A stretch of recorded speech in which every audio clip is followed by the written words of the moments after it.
بسم الله الرحمن الرحيم. الرحمن علم القرآن، خلق الإنسان علمه البيان. الشمس والقمر بحسبان، والنجم والشجر يسجدان.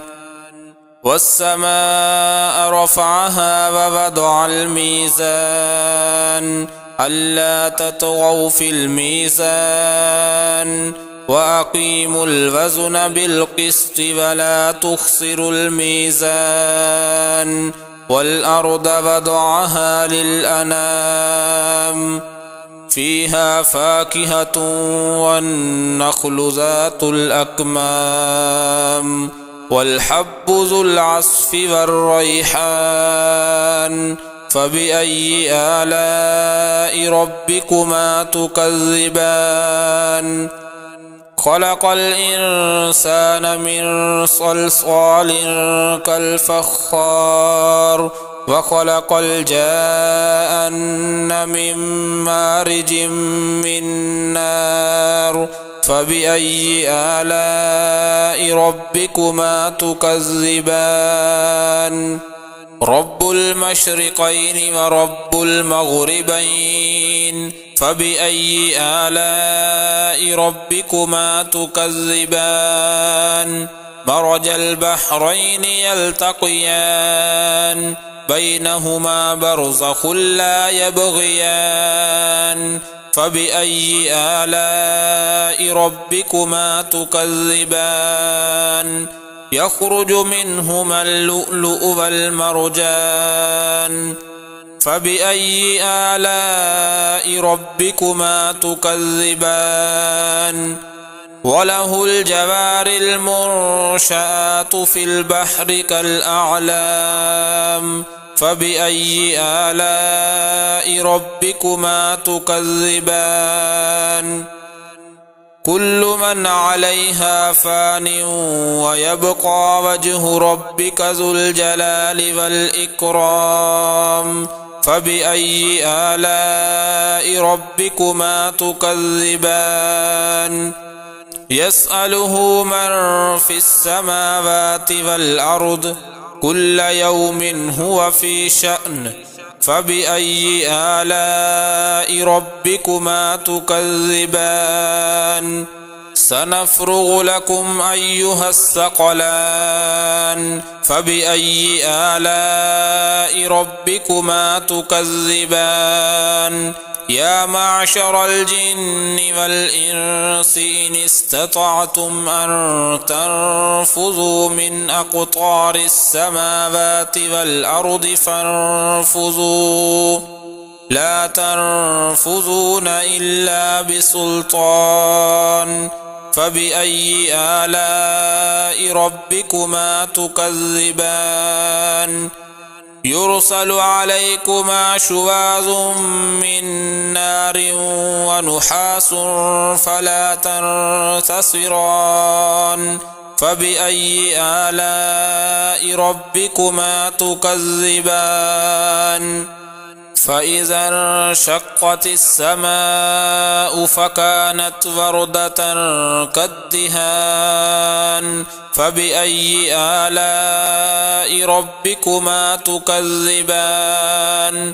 فيومئذ لا يسأل عن ذنبه إنس ولا جان. فبأي آلاء ربكما تكذبان؟ يعرف المجرمون بسيماهم فيؤخذ بالنواصي والأقدام. فبأي آلاء ربكما تكذبان؟ هذه جهنم التي يكذب بها المجرمون، يطوفون بينها وبين حميم آن. فبأي آلاء ربكما تكذبان؟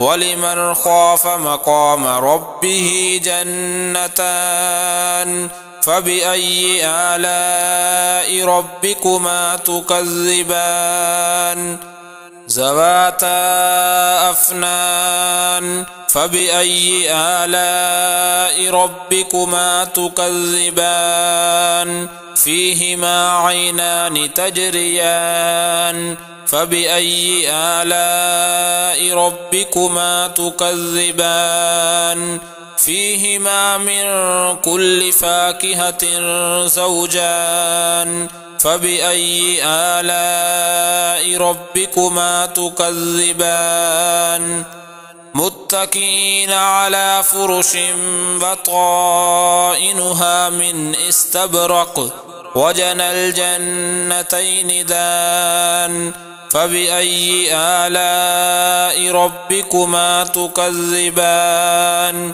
فيهن قاصرات الطرف لم يطمثهن إنس قبلهم ولا جان فبأي آلاء ربكما تكذبان كأنهن الياقوت والمرجان فبأي آلاء ربكما تكذبان هل جزاء الإحسان إلا الإحسان فبأي آلاء ربكما تكذبان ومن دونهما جنتان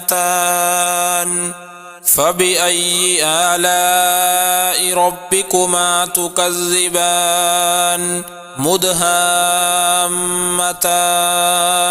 فبأي آلاء ربكما تكذبان فيهما عينان نضاختان فبأي آلاء ربكما تكذبان فيهما فاكهة ونخل ورمان فبأي آلاء ربكما تكذبان فيهن خيرات حسان فبأي آلاء ربكما تكذبان حور مقصورات في الخيام فبأي آلاء ربكما تكذبان لم يطمثهن إنس قبلهم ولا جان